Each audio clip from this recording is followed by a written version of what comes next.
Welcome to What Are You Even Talking About? The podcast where we talk a little bit about everything. I am your host, What Are Nomothete Talking About? The podcast. Welcome to the show.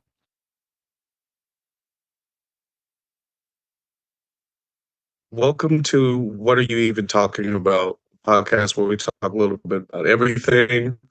So today's guest, she is an international speaker, TEDx speaker, certified life coach, certified speaker coach, best-selling author, and podcaster, daughter of a Holocaust survivor, child of divorce, rape survivor, infertility warrior, and loss expert, Yarona Boster. Thank you for being on the show.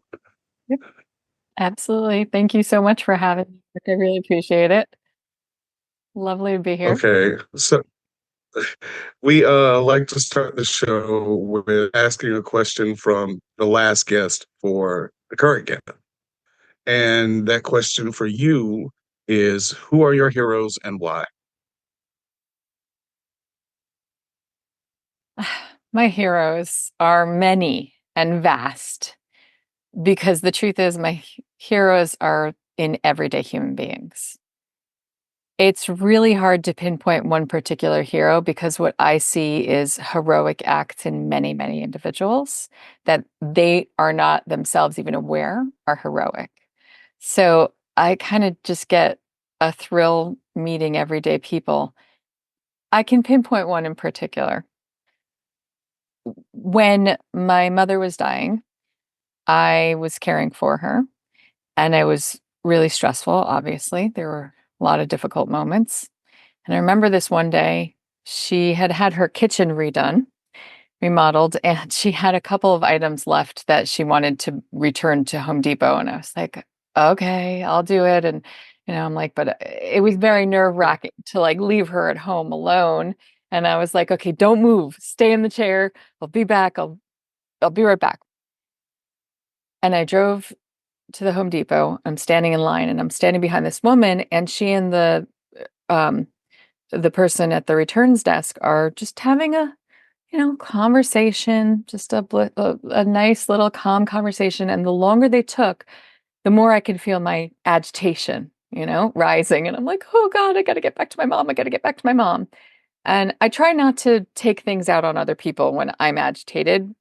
But I was like having a particular I tend to blurt a lot of stuff out when that happens. And when the other woman left, I got up to the front and I said to the woman who was so kindly smiling behind that register, just having this awesome, blissful face of like, it's just a lovely day. And I was like, I'm so sorry. I need to go fast. I got to get back to my mom. She's home and she's dying of cancer. And I'm just like really stressed out. And, I'm sorry. Can we just do this really quickly? And she's like, oh, yeah. I get where you're coming from. Yeah, my father's also dying of cancer. And I had a moment and I was like, see, the thing is, you never really know what's behind someone else. They could be smiling, the biggest smile in the world. You don't know. Maybe they're just enjoying the moment in life. Maybe they're dying themselves. Maybe you don't know. And so when we make assumptions, it's really painful because it's very limiting, but the worst person it limits is you. And I found that in that moment, I realized, yeah, everybody's got something. And it's not up to us to judge how they're facing the world, how they're showing up today. And if they're showing up with a smile, it may be because it's the last smile they'll ever give. You don't know. So instead of judging them for how they present themselves, how about you appreciate that? And that's why, like, in that moment, she was my hero. She was what I needed to find my way back to being okay, you know? Yeah. It's amazing. It's very amazing. Um, I know in my life, it's been a struggle and it's been hard. And, everyday life is a lot more trying for people than people realize, even though that they're going through it. Like they know what life is for them. And it's still hard to do that for someone else. And, we just need to do a lot better with how we treat people. because like you said, no, you never know what somebody's going through. And it's really important that you might be the last contact that they have at any moment. Like, it's just very interesting that we tend to not do that for other people, and that's something you need to all work on. Yeah. But I think honestly, when we're going through those things, the one we do the most disservice to is ourselves when we choose to hold on to the pain and struggles of that. And I'm not saying that we aren't dealing with it. I'm saying we don't always get a choice in what happens to us, but we can choose how we respond to it. And, it's funny, today is my mom's birthday. And some days I'm shocked that she's been gone so long, and some days I'm shocked that my father's been gone so long, and other days I'm just like, wow, it feels like a blip in the moment of time. So many things feel, when you have the certain experiences, they feel like they're separated from time. The quality of time changes when you experience something excessively life altering, whether that's the birth of your child or whether that's, the death of a loved one, and all of those in betweens. And they take a step at a time. So for me, it's like I can't believe it that it's my mom's birthday today. It almost feels surreal to me, and she didn't even make it. She made it to 70, and she passed in 2015. And I'm like, wow, I cannot believe it's been almost 9 years since she's been gone. And it's crazy to me because it feels like she was just here the other day. But when we have those heightened moments of stress response and heightened emotional response, we tend to build a separate place for those things. And then there are the little things that we're going through every single day that build their own little stress circles. And those things can feel like they are time exhausters and time drainers because they take on a life of their own. But we get to choose how much life and how much drainage we want to give to them. I firmly believe that, I right now, I have a lot of stuff going on, you know? But I get to figure out, yes, I need to acknowledge those things.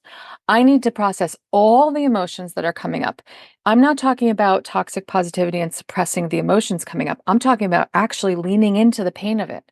If you lean into pain, you will find yourself able to press through that pain and find something else on the other side. But you have to be willing to lean into it. Usually when we're little kids, we're told, oh, step away from pain. Pain is telling you something. Yes, that's true. It's telling you something. But if you try to avoid that pain at all costs, especially emotional and mental pain, you do yourself the disservice of getting drained and tired just by trying to avoid it. And that's not helpful to you, and it's not helpful to how you show up in the world, you know? So, to me, it's like last night I was listening to music, and it was bringing up a lot of emotions, and it was bringing up a lot of thoughts regarding certain events that are going on right now, and my fears and worries over those things. And I started finding myself crying, and I was like, "All right, let the tears come. I need them. I need to do that." I had a friend. I used to run a show with a friend of mine, and she she used to say tears are the disinfectant of the soul. And I firmly believe she was right about that, because you got to let that kind of wash its way through you in order to make your way to the next thing.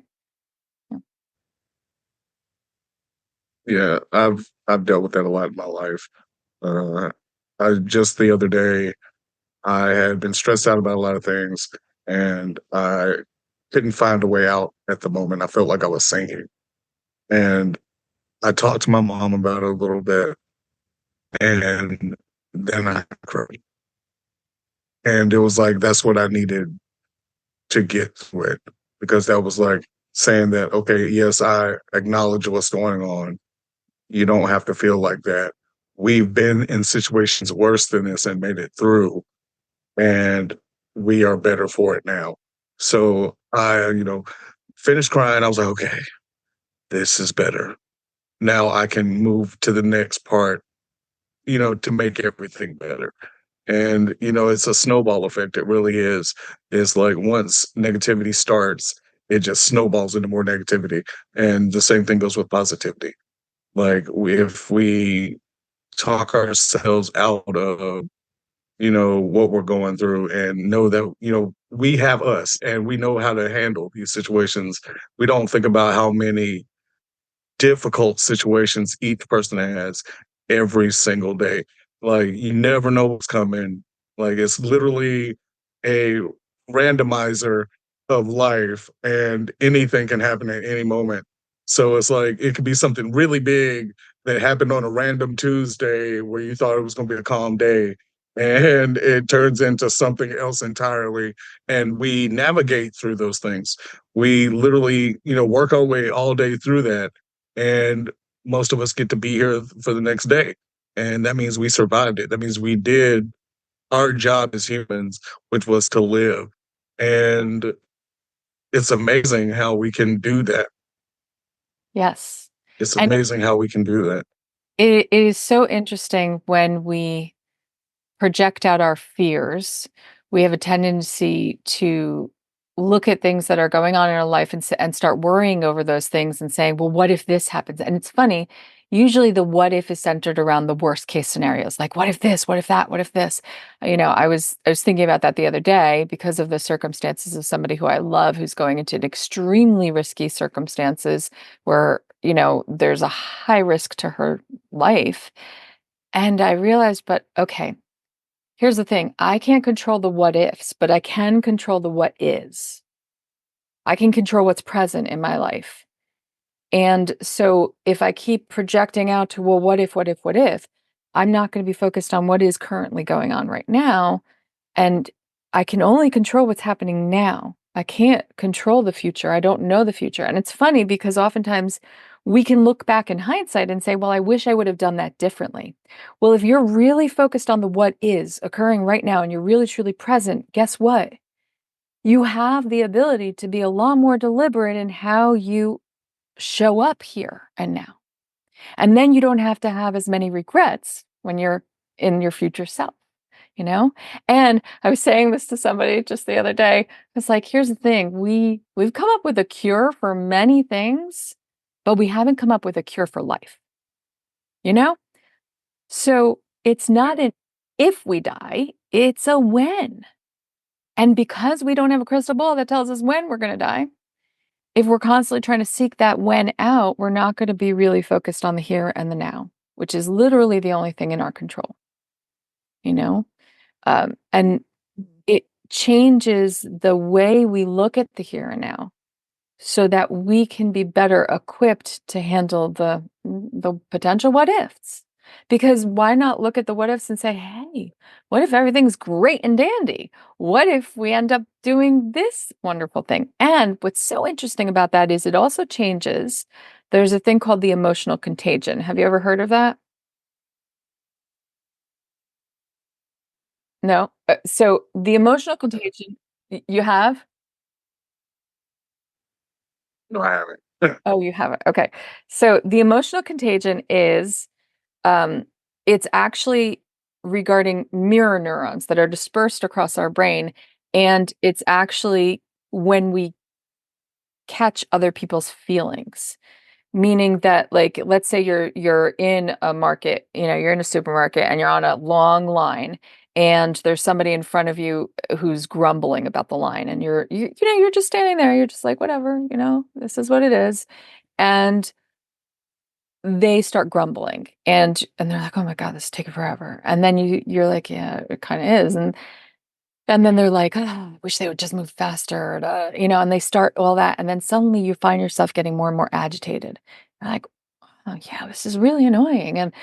And it's literally the ability to catch other people's feelings that are resonating in the space that you're in. And it actually is scientific. There's a scientific factual basis for this, and it's called the emotional contagion. And so what's really interesting is it's such a powerful social influence. So when we show up in a space and we're not true to who we are. Now, here's the thing. I don't want people to think that that means if you're feeling bad, that you should go to a space and go, well, I must show up good. So I'm going to just put on a smile and pretend everything's okay. Because here's the fact of the matter. Emotional contagion means that whatever you're resonating at, people aren't going to believe what you're showing them if you're not truly feeling it. So they're going to feel a sense of cognitive dissonance. They're going to feel this sense that something's not quite right about this person. Something's not quite right here. So in my world, in the parenting world, I tell parents all the time, be truthful with your children. If you're feeling sad about something, say, I'm feeling sad, but I want to make the best of this moment, so let's do something fun. And that way you've acknowledged the undercurrents that are going on. So they understand, why am I feeling this something else, rather than mommy's putting on a brave face, It's one of the reasons why I tell people, if you and your spouse truly aren't capable, or your partner truly aren't capable of making your partnership work, don't pretend everything's fine for the sake of the children. Don't try to say, well, we're staying together for the sake of the children, or our children don't know anything's wrong. Yes, they do. They absolutely 1000% do. And then here's what you're doing. You're showing them an unhealthy way to have a relationship. You're showing them that you just have to grit and bear it, that you just have to pretend everything's fine, and it all will be. Don't try to create a gloss over a crap storm. It's not going to work, okay? My apologies for the language, but it's not going to work. And you need to be honest, and you need to acknowledge that, and then tell them, but I want to try to make the best of this. I want to try to be happier. I'm sad right now, but I want to be happier. You know, I because of my work specifically in the loss and parenting worlds, which a lot of people are like, that's so weird. Why do you talk about death and parenting? Because they're so intricately connected. Because as a parent, It's a cycle. it is. And as a parent, it's not your job to say to your child, oh, I'll be here for ages. It's all good. And it's not your job to say, if I die, it's your job to say, when I die. It's your job to set your children up to learn the tools that they need to be emotionally secure and stable enough to learn how to protect themselves and learn how to function and deal with their heavier emotions, not your job to conceal and protect them from those emotions and those big feelings. My father-in-law just died in September, and my son is 6, and he wasn't even 6 at the time my father-in-law died. And I had to tell him. And I had to create space for us to have those sad feelings take root and allow them to be there and allow him to feel his grief and process that. And kids are so much more resilient than we give them credit for. So it was quite an interesting conversation because it happened rather suddenly. And I went to pick my son up from school that afternoon after we were dealing with all of the arrangements and whatnot. And, I said, Connor, I have to tell you something really sad. And sat down with him and he said, what? And I said, Gopka died. And he gasped and he was like, what? And, we hugged for a really long time. And then he looked at me and he said, that's really sad. And I said, yeah, baby, it is. And he said, he's going to miss him. And I said, I will too. And then we talked a little bit about Gapka and who he was. And then he said, well, you know, it hurts and it's sad, but maybe it's not so sad because Gapka and Grandma fought a lot. So now they won't be fighting so much. And I was like, oh man, Yeah, I love you, kid. You know? yeah. You can only kids are so honest, Yeah. and look, like they will find a way to make things better, Yeah. But if and you try like to in their own lives. Go ahead. Exactly. Exactly. But interestingly, if you try to conceal it, if you try to gloss it over, like it's all okay, everything's going to be fine, you don't give them the opportunity to figure out when they'll be okay with it. One of my most hated things is when people say, oh, it'll be okay, you'll be fine. nobody gets to dictate when you're going to be fine but you. And nobody gets to minimize your experience and tell you it'll be okay. I had that. I still remember it very vividly when my niece died. Um, I had rushed to the hospital, and my sister said things are bad, and can you come? And I rushed out of work and I ran to the hospital. Well, I drove to the hospital like a maniac. And when I got there, I went into the reception area, and I was like, I was shaking. I was with fear and anxiety and worry. And the woman gave me the information of where they were, and then she looks at me and she goes, "Oh, honey, it'll be okay." And I went on my way. I went upstairs and I went in. I burst into the room, and my sister was kind of freaked out. She goes, "Don't come in here if you can't handle this." And I looked over, and there was my niece's dead body.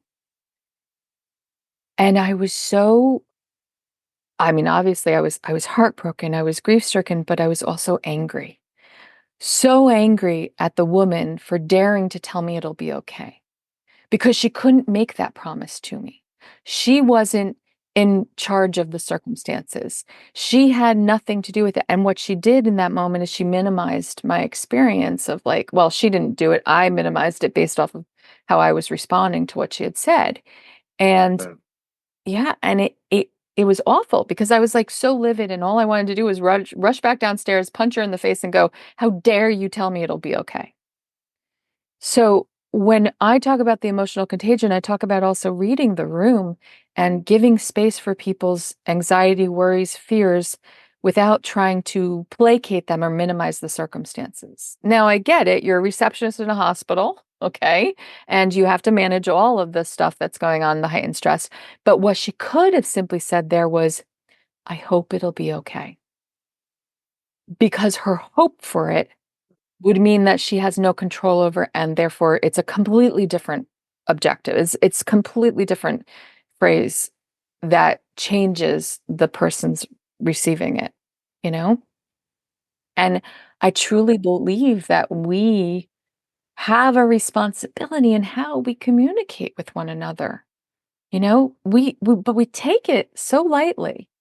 We take ownership of words, and we say things when we're stressed and when we're angry, and then we say things that can be very hurtful to other people, and then we minimize the fact that they're feeling hurt by saying, "Well, I didn't mean it that way. You took it the wrong way." Well, they're going to take it how they take it. And yes, you're not responsible for their feelings, but you're responsible for how you speak, because that's a specific behavior that you can control.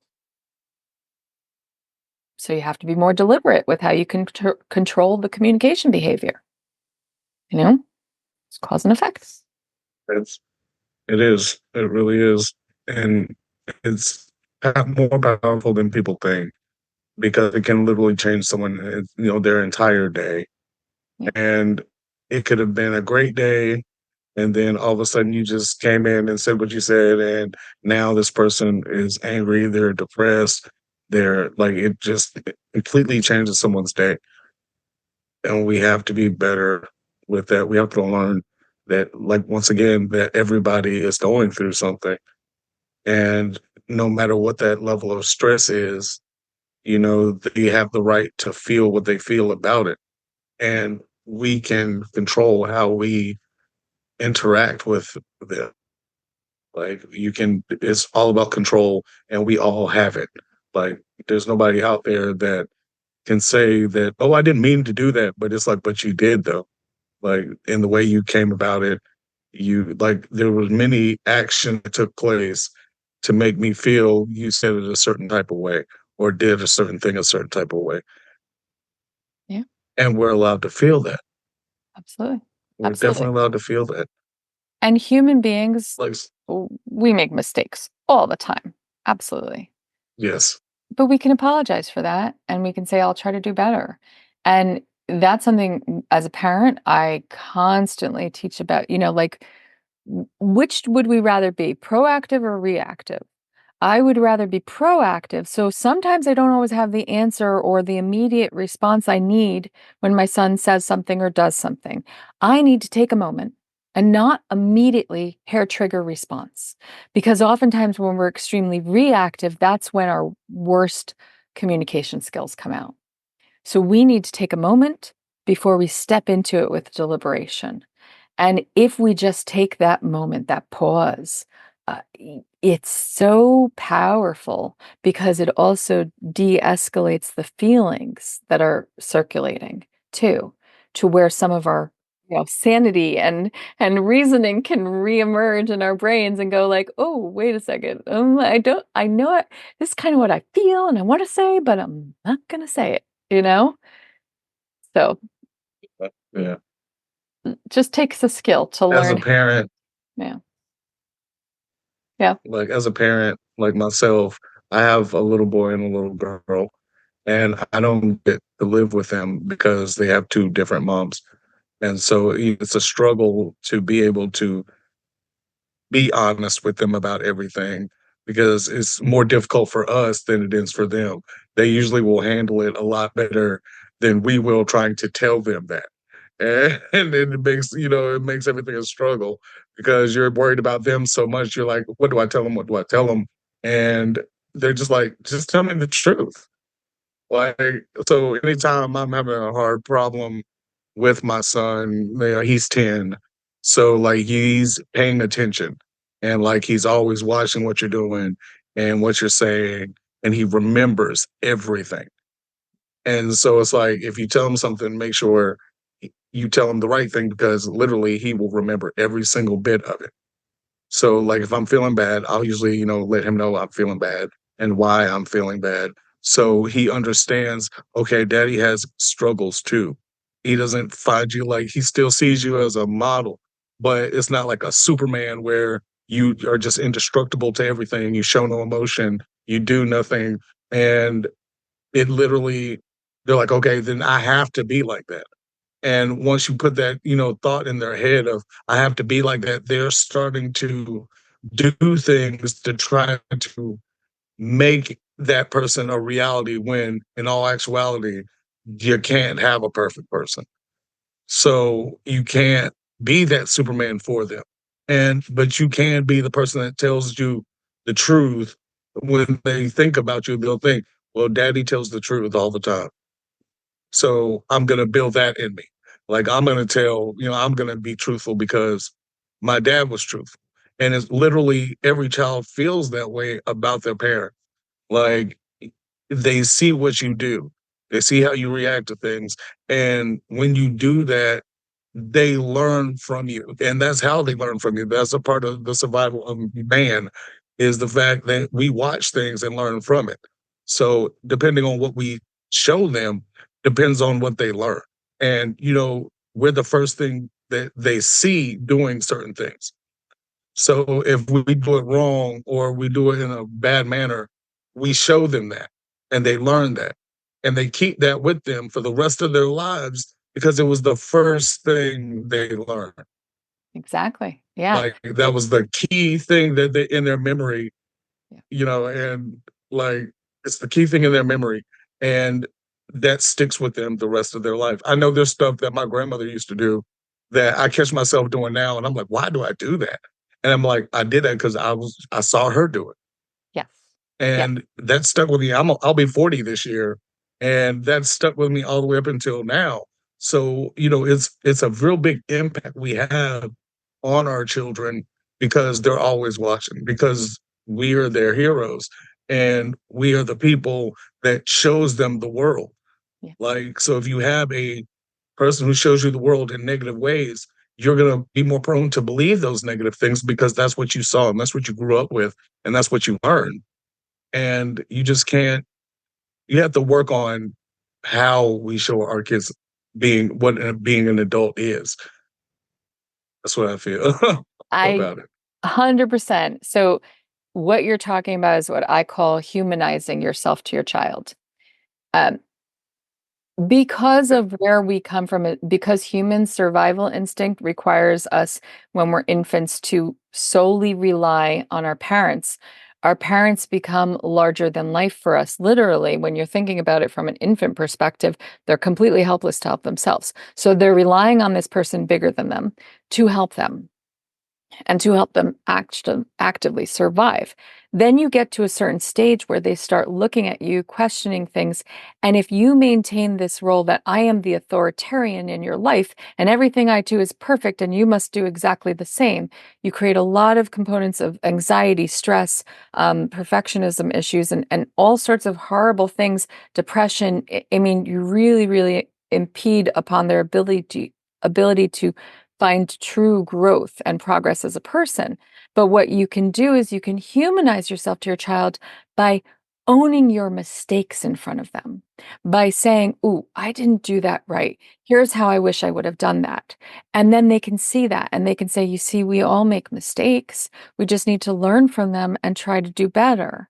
And, how do we do better? That's a really important thing to investigate with your kids. And that's really important. It doesn't remove your authority, it just removes the authoritarian ruling.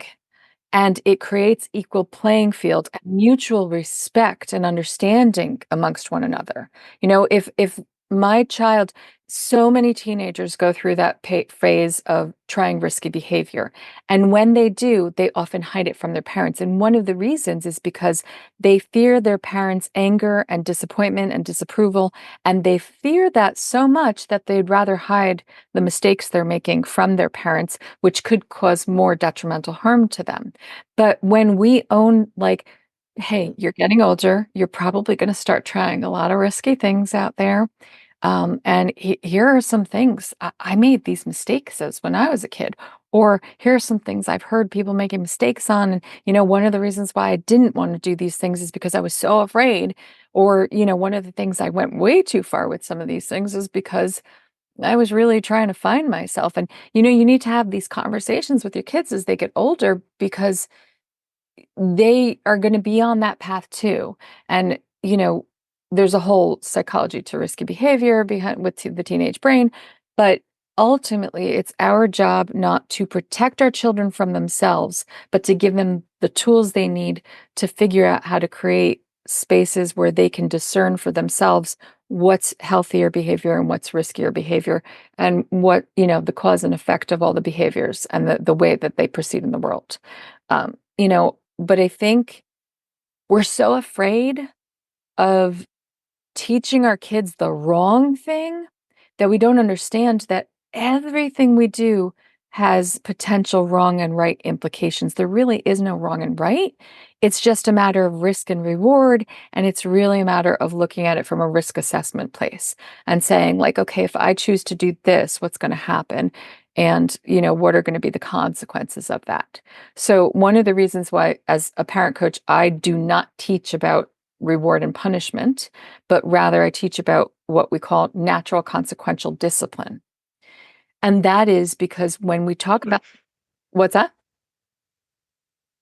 I was just saying, okay, yes, I definitely agree with this. Okay, cool. I like that. So there has to be cause and effect consequences.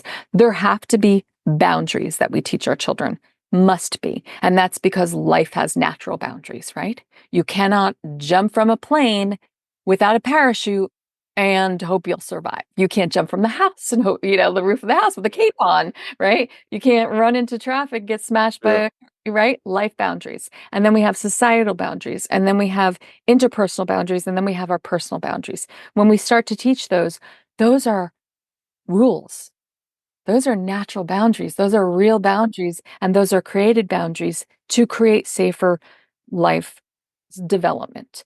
And so when we talk about natural consequential discipline, it's in direct relation to the cause and effect consequences of their actions.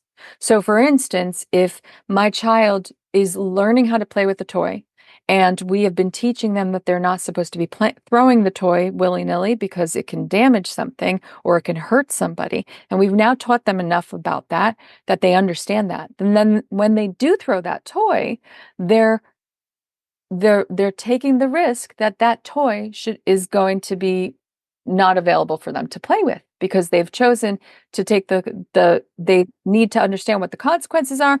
Okay, so then that you don't get to play with that toy anymore. And rather than creating a place where there's just random reward and random punishment for punishment's sake, you know what punishment is? Punishment is the design that says, I have authority over you, so I can be your punisher. I'm in charge here, and I'm going to throw a random punishment for cruelty's sake. It's one of the reasons why I hate our prison system, our jail, our system of that, because I don't believe that the way it's established at this moment creates an opportunity for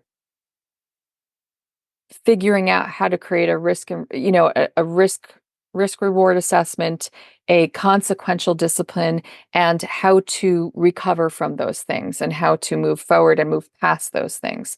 But when we're talking about it for our kids, we have to have the exact discipline, the natural consequential discipline, be directly related to the action that they took, the inappropriate behavioral action they took.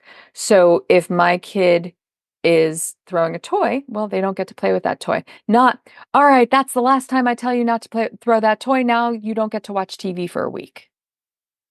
Those have no correlation. There's no cause and effect there. There's no interrelatability there. It doesn't work. And the problem is that over time, the punishments and rewards need to get bigger and bigger until a place at which your child is fully grown and you no longer have that pretend power over them. That power, that authority is just a perception. It's not a reality unless you're truly abusive, and even then, that's a whole different ballpark. But where it comes to reward and punishment, they don't work. They just get bigger over time. So we need to start looking at, okay, if my child does X, what are the potential consequences? Number one, first, they need to know what the potential consequences are going to be. You need to establish that with them. You can't just do random, all right, this is the consequence, boom, the toy's gone. If you haven't already established what will happen, right? My son, he's now getting into Minecraft and playing video games and playing Minecraft. And we've limited the time frame in which he can do it. But when he gets angry about it because he wants to keep playing, number one, I understand that because it's the dopamine response going on in his brain, it's a little hard to disengage really fast. So we have to create timers and we have to say, all right, here the timer's going to go off in 5 minutes. Okay, the timer's going to go off in 3 minutes, like those trigger warnings to let him know. That's what I consider a trigger warning, to let him know that this is what's going to come. This is what's going to happen. I believe that's the appropriate way to use trigger warnings, is like, hey, awareness, this is coming. And then when it's time to turn it off, it's his responsibility to turn it off. And if he chooses not to, then what he's showing us is that he's not responsible for his playtime. And if he can't be responsible for his playtime, he doesn't get playtime again the next day, because that he just showed us he wasn't capable of meeting the requirements to be able to play. Yeah. But it's very frustrating to have to be in reactive mode with when your kids are doing something and you're like, oh, they're pushing on my last buttons. I couldn't help myself when I screamed at them. Well, you could have helped yourself, but in that moment, you didn't. Acknowledge that and talk about it, and say, I screamed. That wasn't the way I wanted to respond. Here's how I would have liked to have responded, but we can't. It's very hard because that means actually being a little bit of vulnerable with our kids. And that's a really hard thing to do because it feels like it's taking away some of your Yes. authority, Yeah, it definitely does. But I remember now seeing both sides of, being a parent and having to, reprimand my kids for something compared to how I was raised. And I just my family would take all my stuff out of my room and leave me in a bare room. And for weeks on end, I had nothing in the room with me. So it was very much like solitary confinement. And, they did the best they could with the knowledge they had and how they were raised. But, that over time takes its toll on a person. So, it took its toll on me. And now as a parent, I can never do that to my child. Like, it's something I firmly, am against. And so I try to talk to him. And my daughter, she's only 2, but I try to do the same thing with her, let her know what emotions I'm going through at the time, why things are about to happen, and they don't stop what they're doing. And they're smart. They're very smart. So they know when you're serious and when you're not. Like, you can tell when they look at you and they're like, I'm still gonna try this. And, and just the look on their face, and you're like, you definitely know what you're doing. And we, don't think that they're as smart or as capable as they are. And they're far more durable than adults, that is for sure. Like, they can handle so much more because, they haven't had enough time to process a lot of loss or trauma, that they bounce back far quicker unless something very serious, or disturbing going on. They bounce back pretty fast and they're better for it. Like, they just later on, they'll remember, like I said, they'll remember that. Kids remember a lot better than we do. Like, and so if you keep promising them, new stuff every time they do something good, they expect that. And once that expectation reaches a certain limit and you can't reach it anymore, then they rebel. And it's like now they're at an age where they can be a consistent threat for others, and it's too late to do anything about that. Like, it's just, we have to teach it early on that there are natural boundaries to things. Yep. And, like, literally, you might hit a kid, when you're little, and they don't hit you back. So you don't see any consequence to the action. Now you go up to the second kid and you hit and that kid hauls off and hits you in the head, knocks you down. You're going to remember that not everyone is going to take the crap that you give them. And, at some point, somebody lash back or there's gonna be some type of consequence. But we can do that in safer ways. We don't have to punish our kids. I lightly thump my daughter, and it's just enough to where my skin touches her skin, and I'll just look at her sternly. And then she'll just burst out in tears. I'm like, I didn't even do anything to you. Like, it's literally, I didn't do anything. And you're just hollering now, and I can't even help it. I'm just like, it's so funny because it just crushes her whole world at that moment. And it's like, but I told you it was coming, Big feeling. and it still wasn't bad.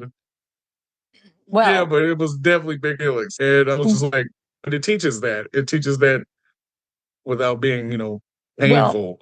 now here's the thing. It's still a punishment if you're giving them a little whack because it's a physical embodiment of something that has the potential as it's a physical warning. And I think that we have the ability to give Yeah. better communicative verbal warnings with the right tonality that drives home the point. And remember, consequences for their actions. But here's the thing. 2-year-olds, 5-year-olds, 6-year-olds, 7-year-olds, 8, 9, 10, until you get into your late 20s, you are mostly an emotion-based creature. Your emotion tends to rule the roost. So big feelings are a given for children to express. It's not that we cannot minimize those feelings because it's what they're feeling. Imagine for a child when they get upset about something and they're crying about it and they're so upset, and you're like, what's the big deal? Your toy just broke. What would be the feeling you might get if you got into a really horrible car accident is the same feeling they're feeling. So you can't minimize that feeling. You have to acknowledge and empathize with that feeling and then show them how to move through that feeling. Show them how to navigate the feeling. They need to be able to identify the feeling, and the best way they're going to do that is for you to start identifying it first, because remember that communication, when you're a little toddler, your receptive communication, meaning what you take in, the receptive language skills you develop, you know a lot more then you can actually verbally express. Your expressive language skills develop later. So we have the ability to understand a lot more than we can say. So she's understanding things, and you need to understand what she's understanding. Very, very critical and very important. And I do want to tell you this, though. It's never too late to make changes. When you're raising a child, you could have an adult child and you could have a very contentious relationship with them. You can change that if both parties want to. 100% you can. I changed it with my mom. I changed it with my dad before they each died, and I was so blessed to be able to do so. But I had to be open to that. I had to forgive them for my childhood, not for them, but for me. Because the person who, if you hold a grudge against somebody, guess who's carrying the burden of that grudge? You are. They don't hold that grudge. They're not carrying the burden of it, and you can't force it upon them. So you need to be able to let go of that and forgive them for your sake more than them, so that you can move forward and figure out how you want to navigate the relationship going forward. So it's never too late to change. That said, again, if we go back to the physical consequences, well, if you give them a little spank because they're doing something, that spank tells them nothing. It doesn't give them any idea of what was wrong with what they did.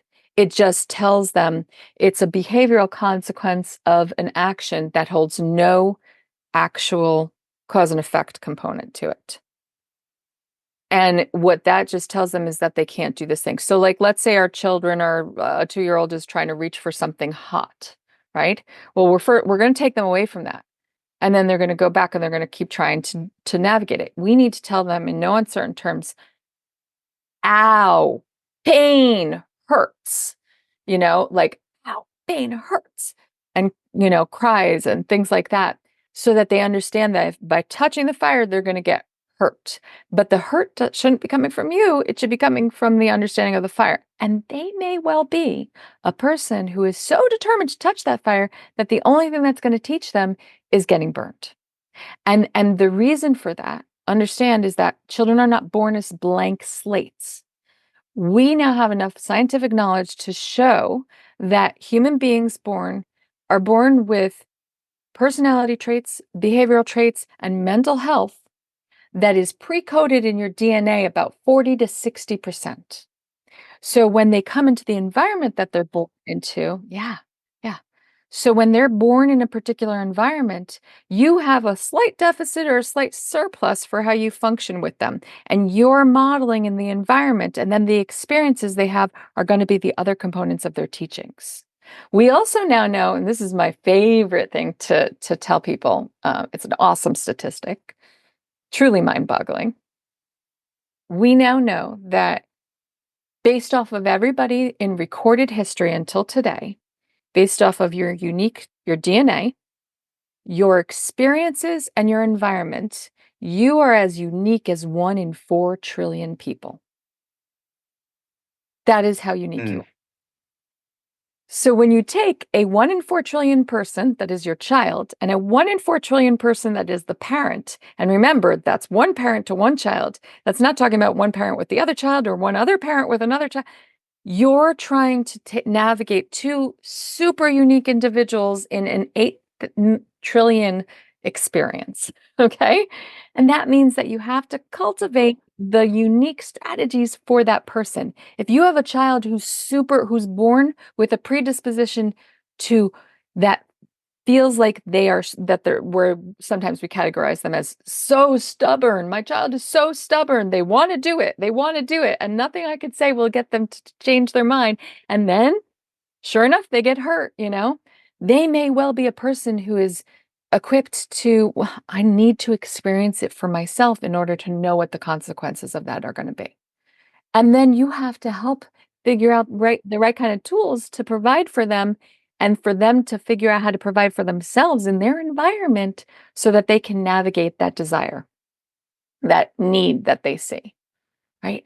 And it's so difficult. Parenting is the hardest job you will ever have in the world.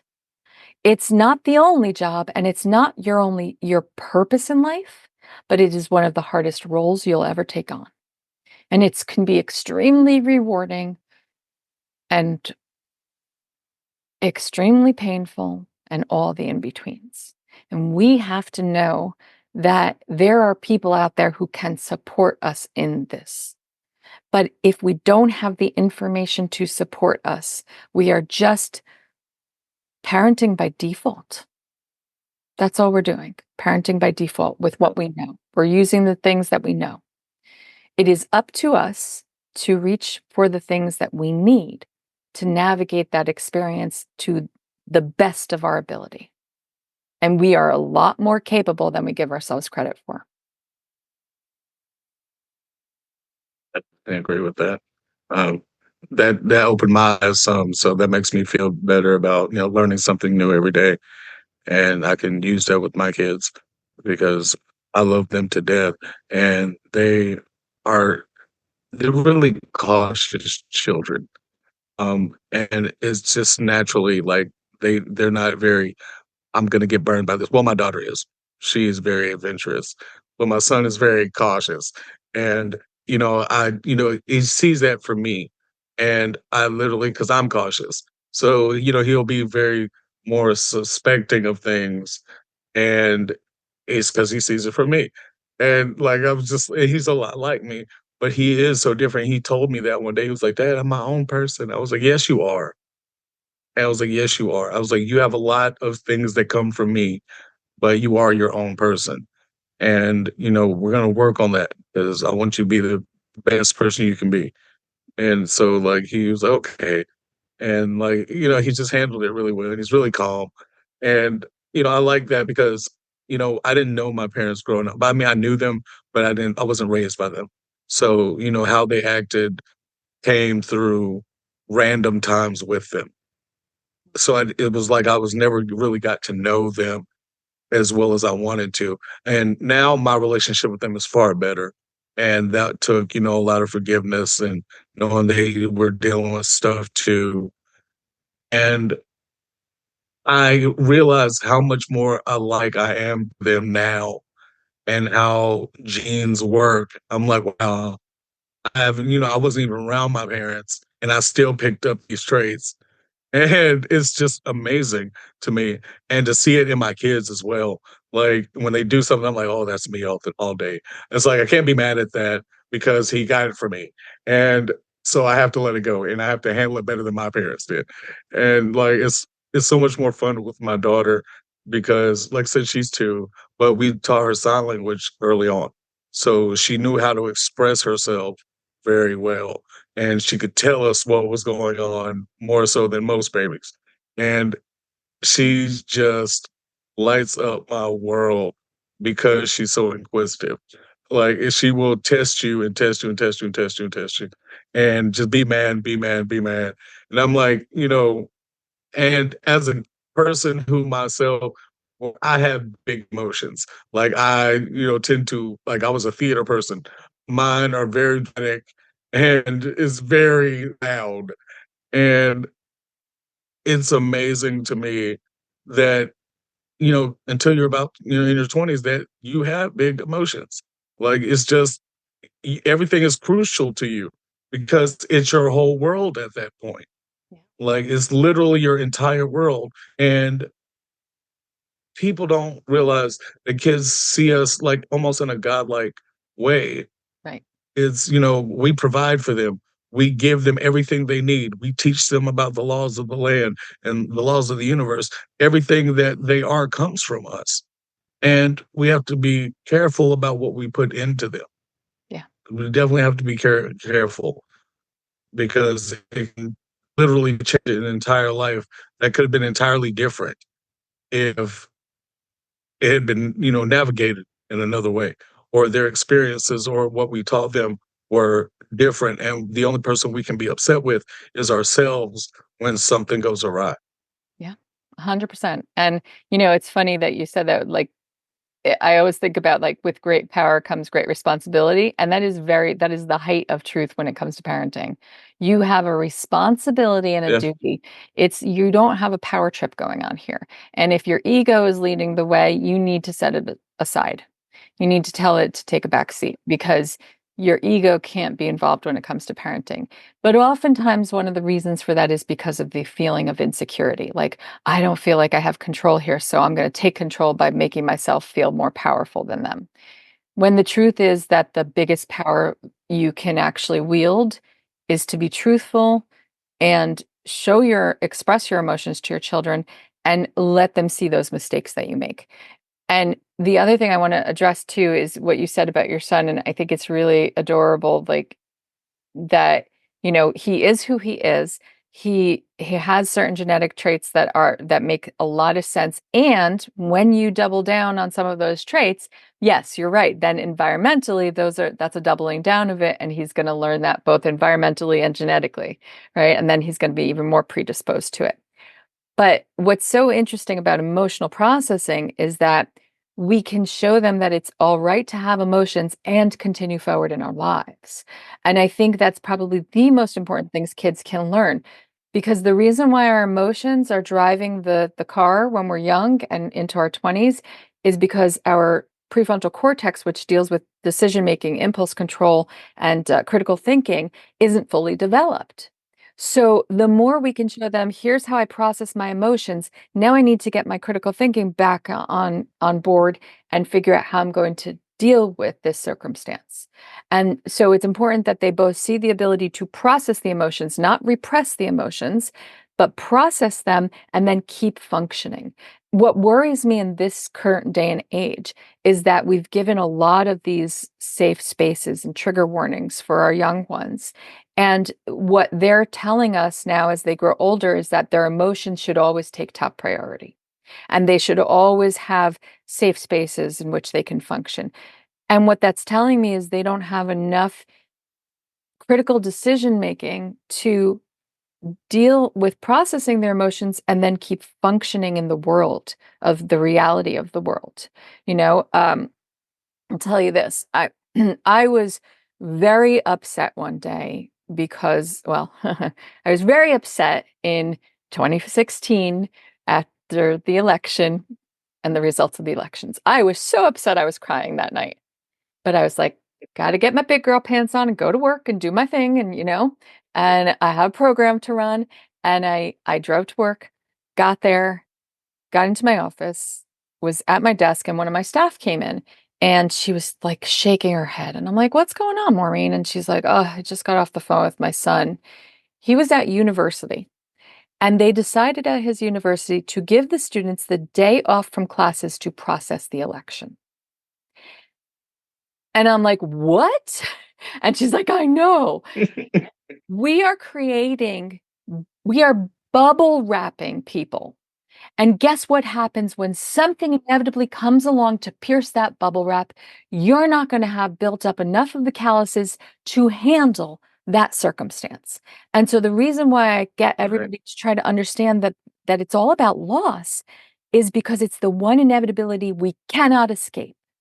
Your parents can shield you from not getting a good grade. They can argue with the teacher. They can get you into the best schools. They can buy your way into your jobs. They can even pay for all of your fertility treatments if you're dealing with infertility and get you children, like they can pay. They can throw money at every single problem you have and try to shield you from all of those pains. But there is one thing that they cannot protect you from: losing them. And when you lose them and you've been so bubble wrapped, in fact, you've been casted. They created like a cast for a broken bone around you for such a long period of time.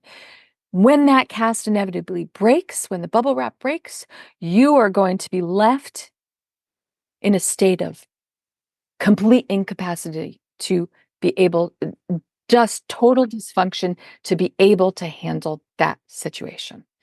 And that is what kills me about this word. And why we need to start talking about the when we die, not if we die. And my next co-author book that's coming out, I wrote a chapter about that. That is what I wrote: the investment every parent needs. which is to start talking about the when and to make preparations, both emotionally and physically and mentally and spiritually, create all of the preparations to talk about the losses that are inevitable. Definitely agree with all of that. I'm sorry, we're gonna have to cut our time. No worries. But how can my listeners get in touch with you? And one more question. What's the question you have for the next guest without knowing who it is? Best way to get in touch with me is through my website, footprintscoaching.org. You can also find me on LinkedIn, Yarona Boster. You can find me on Instagram, Yarona Buster 1. You can find me on Facebook. I've got my personal page. I've got my Footprints coaching page. But yeah, those are all the best ways to find me. Yeah. And question for your next guest, I would say, what is one of the best mistakes you've ever made in your life? Oh wow, that's a good one. Yep. All right. Well, thank you for being on the show. I want to have you back on the show one day because I really want to talk about loss. And that's a big trigger for me is loss. And I'd love to talk to you about that. I feel like you'd have an amazing input on that. Um, I'd like to end the episode with thank you for today. Thank you for yesterday. Thank you for tomorrow. Always remember to question your reality. And at every end, there is the beginning. You guys take care. Yorona, thank you for being on the show. Thank you so much for having me. I really appreciate it.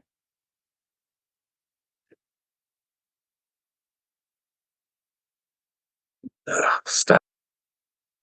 And that wraps up another thought provoking episode of What Are You Even Talking About? We hope you enjoyed this deep dive into the discussion we had today. Before we go, we want to extend a huge thank you to our amazing guest. Your insights and expertise truly enriched our conversation, and we're grateful for your contribution.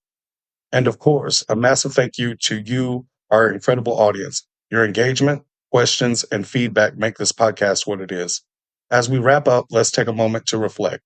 Thank you for today. Thank you for yesterday. Thank you for tomorrow. Always remember to question your reality, and at every end, there is a beginning. We love the journey we're on with each and every one of you. Keep those questions coming, keep challenging the status quo, and keep exploring the uncharted territories of your mind. We can't wait to dive into another riveting conversation in our next episode. Until then, take care, stay curious, and keep asking, what are you even talking about? Don't forget to subscribe, share, like, and connect with us on social media. We'll catch you in the next one. You guys take care.